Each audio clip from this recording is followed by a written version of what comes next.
Ahora, me quedan 10 minutos, no estaba seguro de poder llegar a este momento. Pero ¿puedo decirles algo en relación a este coronavirus? ¿Me lo permiten?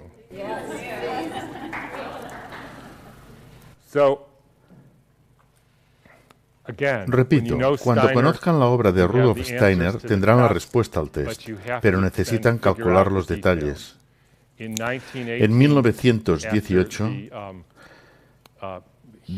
después de la gran pandemia de la gripe española de 1918, se preguntó a Steiner a qué se había debido aquello.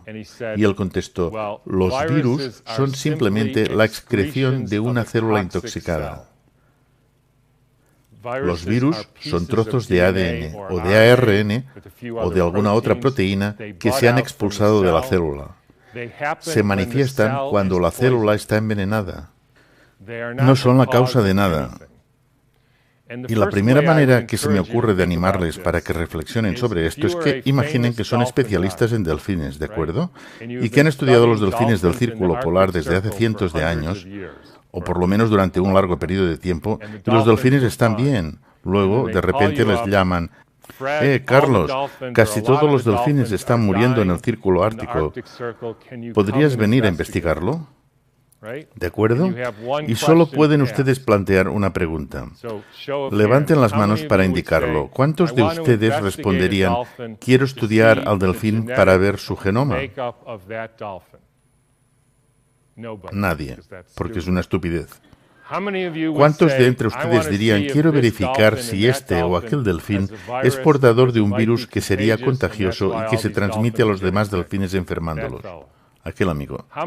¿Cuántos de entre ustedes dirían, ¿no será que están envenenando el agua? Como con el Exxon Valdez. ¿Nadie? Todos. Porque eso es lo que ocurre. Las células se encuentran intoxicadas y ellas intentan limpiarse excretando residuos que nosotros denominamos virus. Si estudian las teorías actuales de los virus, que se denominan exosomas, la última conferencia del Instituto Nacional de Salud de Estados Unidos, que habla de la complejidad de los virus, constatarán que se corresponde totalmente con las teorías actuales sobre lo que son los virus. De niño, y a medida que me hacía mayor, tuve un dramático ejemplo de ello. Fuera de mi casa, hacia la derecha, había unos pantanos. Estaban llenos de ranas y me despertaban por la noche. Yo daba golpes en los cristales, en primavera hacían un ruido espantoso. Y con el tiempo, todas las ranas fueron desapareciendo. ¿Cuántos piensan que las ranas tenían una enfermedad genética? ¿Cuántos piensan que las ranas tenían virus? ¿Cuántos piensan que alguien le echó DDT al agua? Es lo que pasó. Las enfermedades son una intoxicación. Ese es uno de los motivos por el que las vacunas... Permítame que me desvíe un minuto. Entonces, ¿qué es lo que pasó en 1918? Cada pandemia de estos últimos 150 años se corresponde a un salto cuántico en la electrificación de la Tierra. En 1918, a finales de otoño de 1917, se introdujeron las ondas de radio en todo el mundo. Cuando se expone a cualquier ser vivo a un nuevo campo electromagnético, se le envenena, unos cuantos mueren y los demás entran en una especie de inactividad. Y lo interesante es que viven algo más de tiempo, pero enfermos. Y con la Segunda Guerra Mundial se inició una nueva pandemia con la introducción de los radares en toda la Tierra, envolviendo a la Tierra con los campos electromagnéticos emitidos por los radares. Era la primera vez que los seres humanos se veían expuestos a algo así. En 1968 hubo la gripe de Hong Kong. Era la primera vez que la capa protectora del cinturón de Van Allen, cuya función es la de integrar los rayos cósmicos procedentes del Sol, de la Luna, de Júpiter, etc., de integrar todo eso y distribuirlo a todos los seres vivos terrestres. Pues bien, en el cinturón de Van Allen se colocaron satélites que emitían frecuencias radioactivas. Al cabo de 6 meses se produjo una nueva epidemia viral. ¿Por qué viral? Porque las personas que fueron intoxicadas expulsaron toxinas parecidas a virus. Las personas creyeron que se trataba de una epidemia de gripe. En 1918, el Ministerio de Sanidad de Boston decidió analizar el carácter contagioso de una epidemia. Lo crean o no, tomaron a cientos de personas que tenían gripe, les extrajeron las mucosidades de la nariz y se las inyectaron a sujetos sanos que no tenían gripe. Y ni una sola vez consiguieron hacer enfermar a uno solo de aquellos sujetos sanos. Repitieron la práctica una y otra vez, pero no consiguieron demostrar el contagio. Incluso llegaron a hacerlo con caballos que supuestamente habían pillado la gripe española.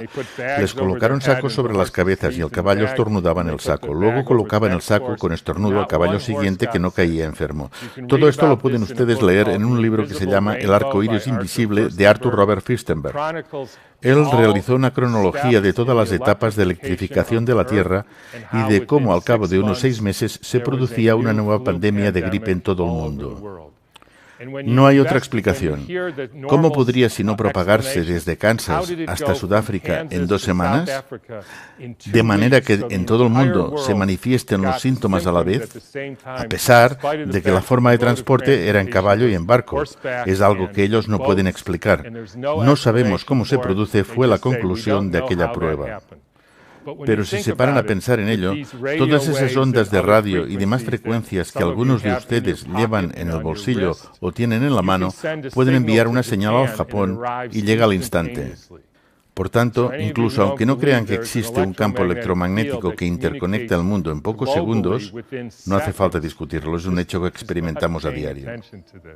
Y acabaré añadiendo que en estos últimos 6 meses se ha producido un dramático salto cuántico en la electrificación de la Tierra.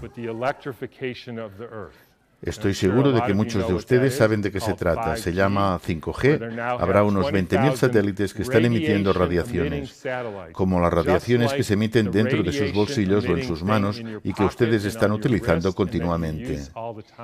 Esto no es algo compatible con la salud. Lamento mucho decirlo, pero no es compatible con la salud.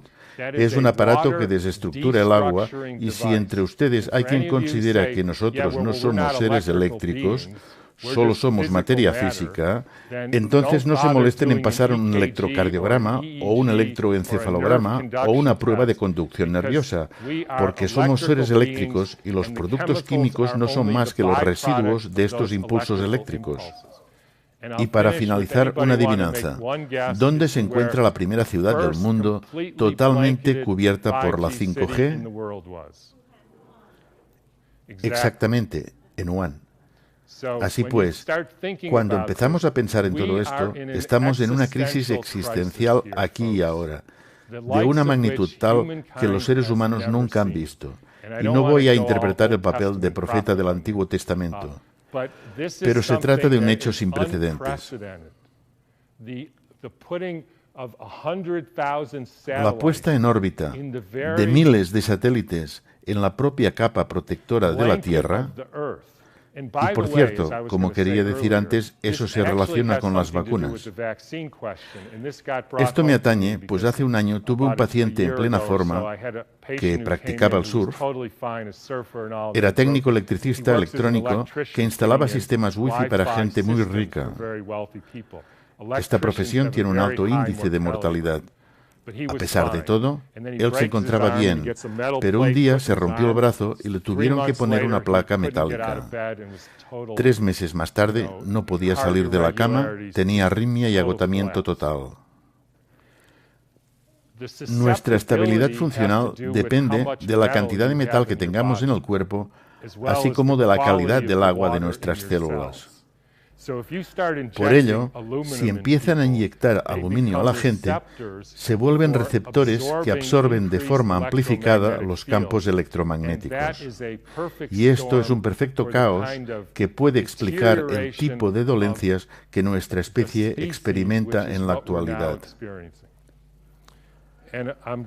Quiero terminar con una cita de Rudolf Steiner, de 1917. Era una época diferente. En la época en que no había corriente eléctrica, cuando el aire no estaba sometido a influencias eléctricas, hablamos de 1917, era más fácil ser humano. Por esta razón, para poder ser enteramente humanos hoy, es necesario desarrollar capacidades espirituales mucho más fuertes de las necesarias hace un siglo. Así, les dejo este consejo. Hagan lo posible por desarrollar sus capacidades espirituales, pues es verdaderamente difícil ser un ser humano en nuestros días. Gracias por escuchar.